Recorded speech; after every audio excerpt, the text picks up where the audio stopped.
Thank you Swati. I am really sorry to say you that कुछ problem है मेरे laptop में, तो वीडियो ऑन नहीं हो पाएगा, नहीं हो पा रहा है, तो मैं इनविजिबल होकर के ही आपसे बात करूंगी। So thank you so much आप सबको मुझे अपॉर्चुनिटी देने के लिए कि जो ऑर्गेनाइजेशन वुमेन्स राइट पे काम कर रही है उसकी क्या स्थिति है, स्पेशली उस बेल्ट में जिस बेल्ट में पैट्रियार्की बहुत हाई है और जहाँ क्राइम अगेंस्ट वुमेन भी बहुत हाई है। अगर आप इंडिकेटर में देखें तो महिलाओं की स्थिति भी कोई खास बेहतर नहीं है। मेरा नाम रेनू है और मैं लॉयर हूँ और ऑर्गेनाइजेशन कार्ड आली association for advocacy legal initiative से हूँ। I am based in Lucknow. हम उत्तर प्रदेश, झारखंड, बिहार और उत्तराखंड में काम कर रहे हैं।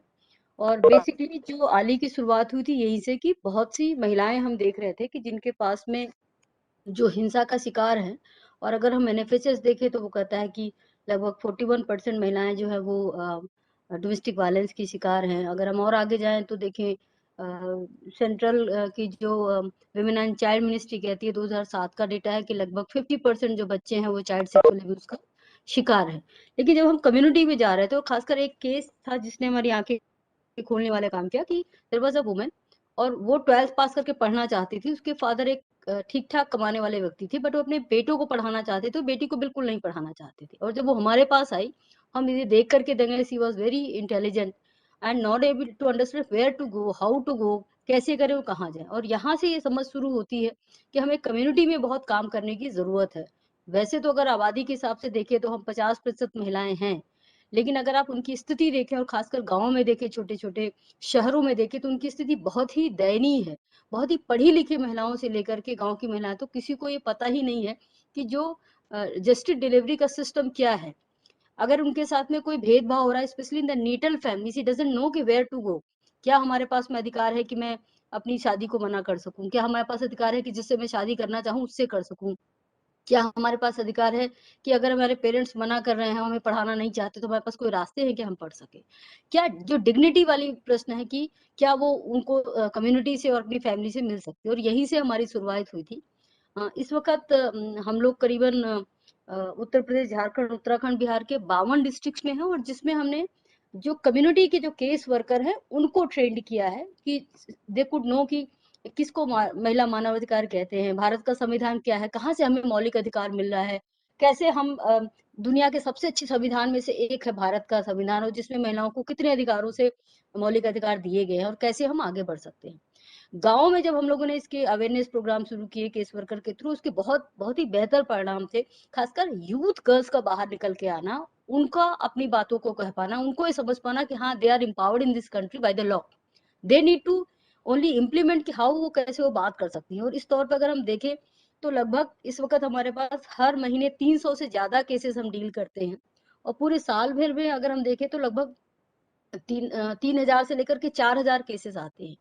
उसमें से भी अगर हम बाइफरकेशन करें, इस ये जो अवेयरनेस मीटिंग होती है खास करके, वो जान सकें कि एफआईआर का क्या सिस्टम है, क्या इस देश का कानून कर रहा है, घरेलू हिंसा क्या होती है, नेटल फैमिली में भेदभाव क्या होता है, ससुराल में क्या होता है, अगर उनके साथ कोई वायलेशन हो तो वो क्या करें, पढ़ने का अधिकार कैसे इस देश में उनको मिला हुआ है, क्या है राइट टू इंफॉर्मेशन, क्या है राइट टू एजुकेशन, क्या है, कंप्लेन कहाँ पे कर सकते हैं, अगर आप थाने पे जा रहे हैं तो वहाँ पे एफआईआर का क्या तरीका होता है।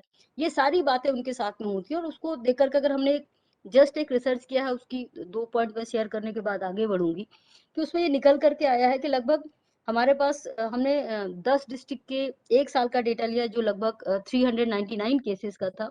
उसमें जो डोमेस्टिक वायलेंस के केसेज़ आए हैं वो 18 से 27 साल की महिलाओं के हैं। जो लगभग 1 साल से 5 साल के बीच का जो वायलेंस है उसको में निकल कर के आई हैं। और लगभग 18% 16% केसेज़ हैं जो 18 साल से नीचे के बच्चों के हैं, खासकर बच्चियों के हैं जो चाइल्ड सेक्सुअल अब्यूज़ का शिकार हुई हैं। एक और उसके साथ में शोध है कि यहाँ आने से पहले जो लोग पुलिस सिस्टम में गए थे उनका क्या हाल था। उसमें ये था कि लगभग 40% केसेज़ में पुलिस ने मीडिएशन कराया था, और 23% केसेज़ में उन्होंने एफआईआर दर्ज किया था, और 35% केसेज़ में उन्होंने कुछ नहीं किया था। उन्होंने ना एफआईआर किया था, ऑफ कोर्स पुलिस सिस्टम वो एफआईआर उन्होंने इस पे नहीं किया था। तो ये एक सीधी-सादी एग्ज़ाम्पल है खासकर महिलाओं की स्थिति के विषय में कि अगर हम कोरोना काल में देखें तो चाइल्ड मैरिज बहुत तेज़ी से बढ़ा है। हमारा खुद का अंदर का रिसर्च है कि किस तरह डोमेस्टिक वायलेंस बहुत बड़ा है। बट समस्या ये है कि जो पढ़ी लिखी महिलाएं हैं और जो पढ़ी लिखी महिलाएं नहीं भी है, इवन उच्चतर शिक्षा की महिलाएं, उन्हें ये नहीं पता है कि क्या उनका कानूनी अधिकार है, वो कहाँ जा सकती हैं, सिस्टम के कौन कौन से रास्ते हैं, कहाँ से वो फ्री लीगल एड मांग सकती हैं। और इन्हीं के साथ हमारी इन बातों की शुरुआत हुई थी। स्कूल टीचर्स के साथ बातचीत हुई, क्यों? क्योंकि टीचर्स का बहुत असर पड़ता है बच्चों के ऊपर। लेकिन जहाँ टीचर्स पैट्रियार्की पे ज़्यादा जोर देते हैं कि साहब आपकी स्कर्ट कहाँ होनी चाहिए, आपकी आप कैसे एक एक बहुत ही कल्चरल महिला हो के, बजाय इसके कि लड़कियों को ये बताना कि क्या आपके मौलिक अधिकार है, आपके साथ अगर कोई घर के अंदर या बाहर किसी भी प्रकार के आपके राइट्स के वायलेशन हो सकता है, तो आप 10 पे जा सकते हैं। या जो पूरा स्ट्रक्चर है पुलिस और सरकार का, वो जब आप बताते हैं तो एक अलग प्रकार का फर्क आता है। और टीचर्स को अपनी जिम्मेदारी का एहसास होता है कि जिस देश में रह रहे हैं उस देश का कानून किस तरह महिलाओं तक पहुंच सकता है। अन्यथा ये जितने स्पेशल लॉज आए हैं वो महिलाओं के लिए केवल स्टार्स की तरह रह जाएंगे, जिसको देख करके कुछ महिलाएं हम देख करके खुश हो सकती है कि हमारे देश में इतने स्पेशल और बेहतरीन कानून है। बट वास्तव में प्रैक्टिकली शायद ही किसी महिला के लिए इसको प्राप्त हो सके। तो ये टीचर्स और स्टूडेंट्स की जुगलबंदी भी काफी काम की थी कि स्टूडेंट्स को बताना, लड़कों को ये बताना जरूरी कि बार बार मिस्ड कॉल करना है, किसी महिला के पीछे आना, इसे stalking, you can be prosecuted under 354। उन्हें पता ही नहीं। शायद ये बातें लड़कों को पता हो तो काफी कुछ कम्युनिटी के लड़के पीछे हो सके, और लड़कियों को पता हो तो अगर उनके साथ जो वायलेशन हो रहा है उसकी बातें वो सही फोरम पे कह सके।